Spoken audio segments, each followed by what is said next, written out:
अस्सलाम वालेकुम, welcome to my channel Pit Palace. आज की वीडियो बहुत ही ज़्यादा खास होने वाली है क्योंकि आज की वीडियो में हम डिस्कस करने वाले हैं फंगल इन्फेक्शन के बारे में। फंगल इन्फेक्शन का असर सिर्फ स्किन तक नहीं रहता, अगर टाइम पर इलाज ना हो तो नुकसान बढ़ सकता है। आज की वीडियो में हम जानेंगे सबसे बेहतरीन फंगल इन्फेक्शन की मेडिसिन जो आपको सिर्फ रिलीफ नहीं बल्कि परमानेंट सोल्यूशन दे सकती है। आपको बार बार फंगल इन्फेक्शन हो रहा है, आपकी स्किन पे जो है वो ईचिंग, खारिश या दाने या रेडनेस या नाखूनों का ख़राब होना बहुत ही ज़्यादा मामूल बन गया है, तो अब फिक्र की कोई बात नहीं। आज मैं आपको बताऊंगी कि एक बहुत ही बेहतरीन एंटी फंगल मेडिसिन के बारे में जिसमें इट्राकोनाज़ोल जो है जो अंदर से फंगस का खात्मा करते हैं, यानी कि अगर आपको सिस्टेमिक फंगल इन्फेक्शन है तो उसको भी जो बिल्कुल ख़त्म कर देती है और आपको देती है मुकम्मल आराम, वो भी सिर्फ चंद दिनों में। वीडियो को आखिर तक जरूर देखें क्योंकि मैं बताऊंगी इसकी सही डोज क्या हो सकती है, इसका इस्तेमाल करने का तरीकाकार क्या हो सकता है और आपको क्या क्या एहतियाती तदाबीर करनी चाहिए और इसके असर जो है किस इन्फेक्शन के लिए इस्तेमाल की जा सकती है। आज की वीडियो में हम बात करने वाले हैं रुलैक कैप्सूल के बारे में जिसमें इट्राकोनाज़ोल मौजूद होता है। अगर हम इसके जो है वो यूजेस की बात करें कि किस हालात में जो है वो उसको रुलैक कैप्सूल को इस्तेमाल किया जा सकता है, तो सबसे पहले इसको स्किन इन्फेक्शन यानी कि जिल्द का अगर आपको फंगल इन्फेक्शन है यानी कि जो ईच है या आपको एथलस फूड्स है या रिंगवर्म्स ऐसे कोई भी स्किन इन्फेक्शन है तो उसको ट्रीट करने के लिए जो है वो रुलैक कैप्सूल इस्तेमाल किया जाता है। इसके अलावा नाखून के जो में फंगस इन्फेक्शन होता है उसे हम कहते हैं ओनिकोमाइकोसिस। ये जो नाखून में आपके जो है वो फंगस पैदा होना शुरू हो जाती है, उसको ख़त्म करने के लिए भी जो है वो कैप्सूल इस्तेमाल किया जा सकता है। इसके अलावा ओरल थ्रश यानी कि मुंह और गले की फंगस इन्फेक्शन को जो है वो ट्रीट करने के लिए भी इस्तेमाल किया जा सकता है।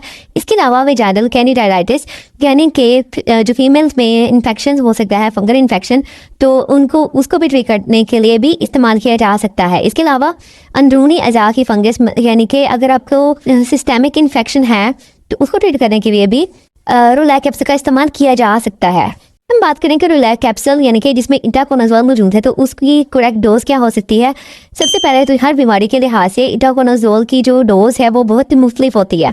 यानी कि अगर आपको स्किन के इन्फेक्शन है यानी कि जिसको हम कहते हैं टीनिया कोर्बोरिस या टीनिया कोरेरिस, तो उसके लिए आपने 100 मिलीग्राम का जो कैप्सूल है वो दिन में एक बार इस्तेमाल करना है 7 से 15 दिन के ड्यूरेशन के अंदर। इसके अलावा अगर आपको पाँव की फंगस है यानी कि टीनिया पैडिस है या एथलस फूड है तो आपने 100 मिलीग्राम का जो कैप्सूल है दिन में 2 बार इस्तेमाल करना है तकरीबन 30 दिन के लिए यानी कि 1 माह के लिए।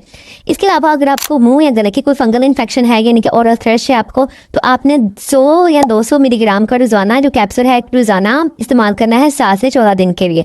और अगर आपको नाखून में जो फंगस इन्फेक्शन है यानी कि ओनिकोमाइकोसिस है तो उसके लिए आपने क्या करना है कि पहले प्लस थेरेपी रखनी है।